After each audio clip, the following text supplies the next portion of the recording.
Hey there, folks. Welcome back to another episode of Indie Films Backstage out here at the Indie Gathering in Columbus, Ohio. And folks, I've said it once, I've said it all weekend. This has been an amazing festival at an amazing venue with amazing people. So for the folks that weren't lucky enough to be here this weekend, please introduce yourselves and tell us what brought you out to Indie Gathering this year.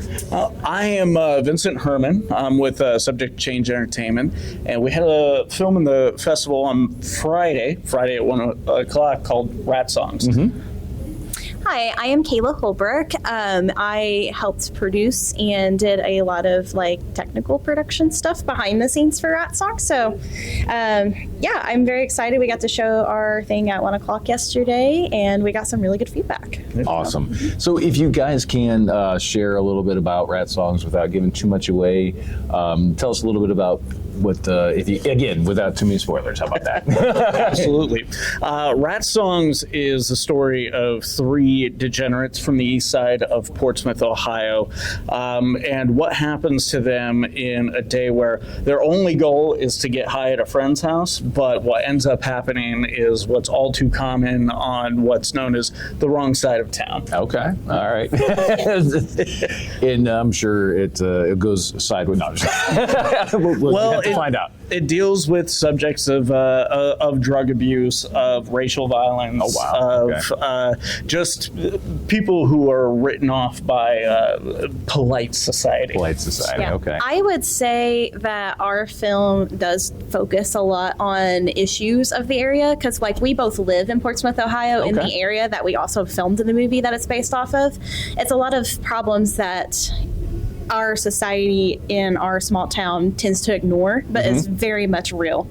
Okay. And relatable to other small, I was going to say lower income areas. Exactly. Right. Yes. Take us, if you can, to the the very infancy of this. How did it come about? What were your inspirations? Living in the area, I'm sure. But can you tell us how all this came about? Right. Well, I can give you the shorter version because it is somewhat of a longer tale. But I started Subject Change Entertainment officially as an LLC about 4 years ago when we had a film called Sweeted Die Hard come out, which is a complete low-budget remake of the film Die Hard with about an hour shaved off. But we made a little money off of that, and we're able to start the company and produce a couple other things. And because we were kind of the only people in town doing this, we caught the attention of a friend of ours who had been working on a script, and he brought it to me very raw. And I didn't want to write it for him, so I was like, you know what, this has got some great ideas. Here's some other ideas. Bring it back to me. About a year later, he did, and it was night and day different. Fantastic. Wow. I recognize the characters as the people I know. I stopped hanging out with for a reason. Right. And I was like, you know what? I had some other plans, but let's do this. Okay. I'm very excited by this. Now, they unfortunately were not able to make it to this event this weekend due to work obligations, and they're also working on another film project at the moment. But it's C.D. Bailey. It was the director and writer for Rat Songs, so we just basically helped make it come to life. He brought the material, I brought the experience. Very cool. Very, very cool.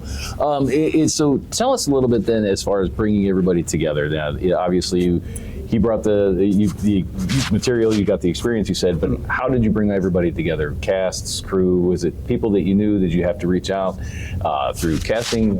How did you bring it all together? I would say a little bit of both.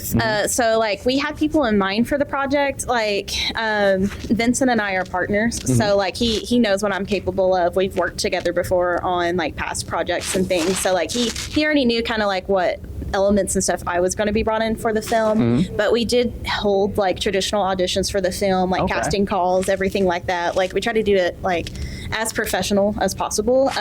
We did hire outside help for other production things for the behind the scenes.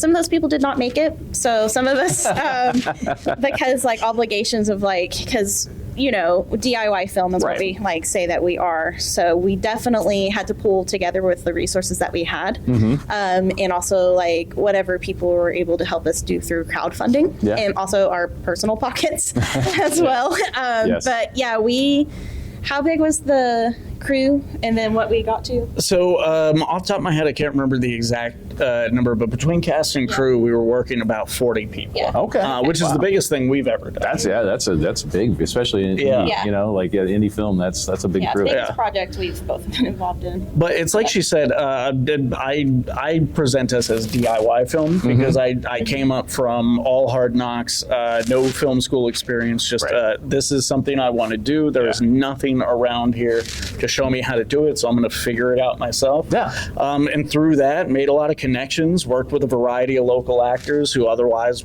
probably wouldn't have been on screen, and we pulled it together. But the biggest thing for this film was we were able to work with local businesses. Nice. Yes. Which is not the first time for us, but it was. We were filming in an active convenience store for some very big scenes. And we only had 4 days on contract with them to be able to film this. So like we only had these very small You windows had- of time Yeah. to work in too before like they closed in the evening, because some parts of the stuff that takes place in the convenience stores earlier in the day versus nighttime. So like trying to get all this stuff, you know, we were only allotted to film on the weekends because of our like full-time work schedules and Right. things too. It was very interesting, but it was also like it's fun when everybody got to watch it eventually, like because we did a small town premiere Okay. of Rat Songs for our community too, which was it 228 in attendance? Something like Yeah, for the premiere. That's So like we had an amazing, man. amazing turnout, Heck yeah. and like we had to turn people away because you know fire codes and stuff Well, of right. the actual theater and things. Yeah. Where they were like,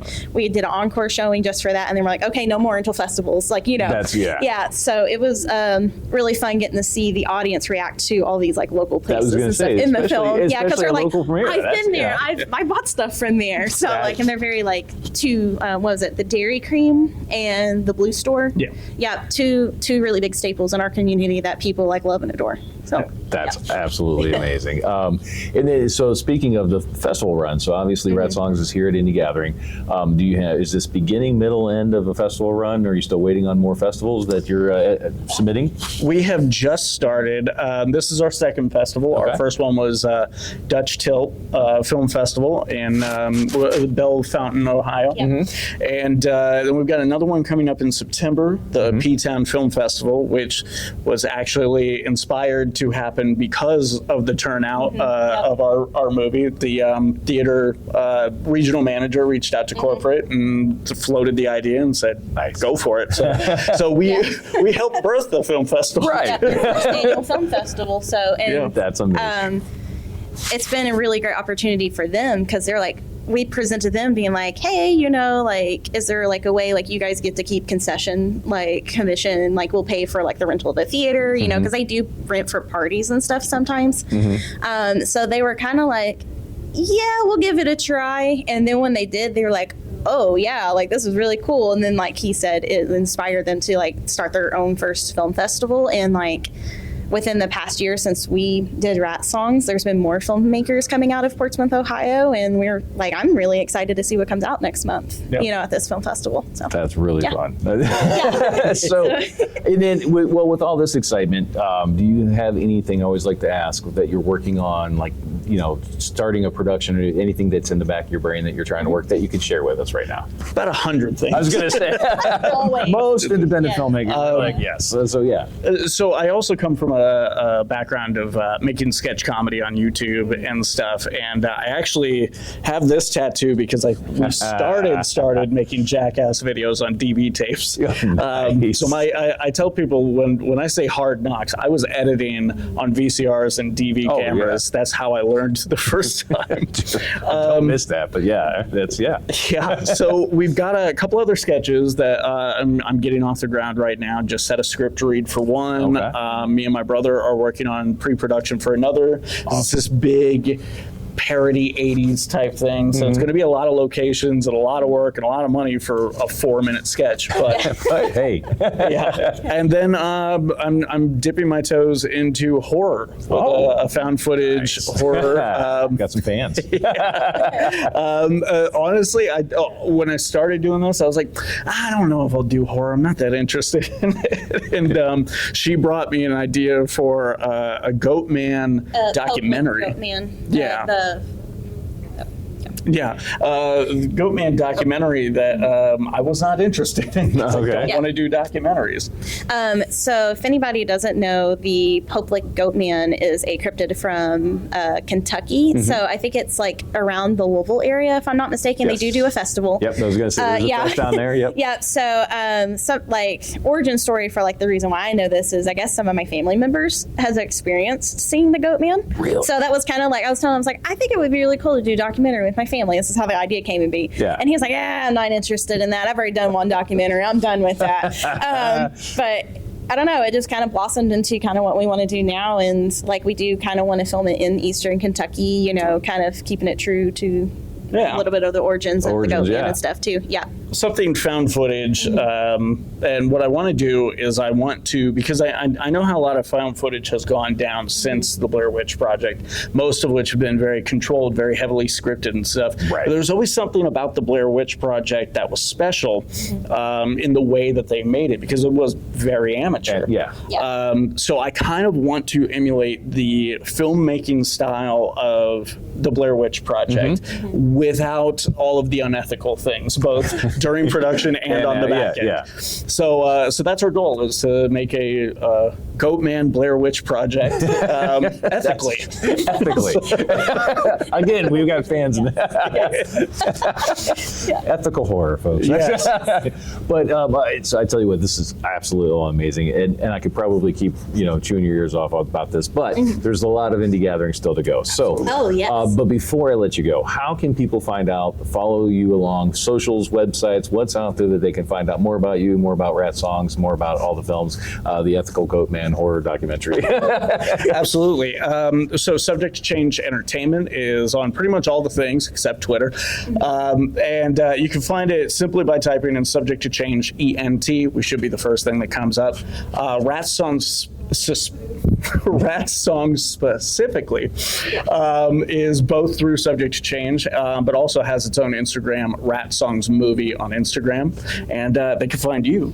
Yeah, so I like to jokingly call myself an in-house designer for Subject to Change Entertainment, but I also do a lot of freelancing as well for a lot of my like I do a lot of wardrobe costuming, hair and makeup design, and actually physically making the items and doing the stuff. And I also do a lot of props and stuff. But you can find me at Kayla Holbrook Arts. I have an Instagram and a Facebook page. They are both directly linked. So if I make a post on Instagram, it'll go straight to Facebook as well. So awesome. Yeah, very cool. And then the last thing I just got to ask: I see the T-shirts. I see some wristband. Is there merch that you guys can sell? Is it on the website, or is it available, I should say, to buy? There will be very soon. Okay.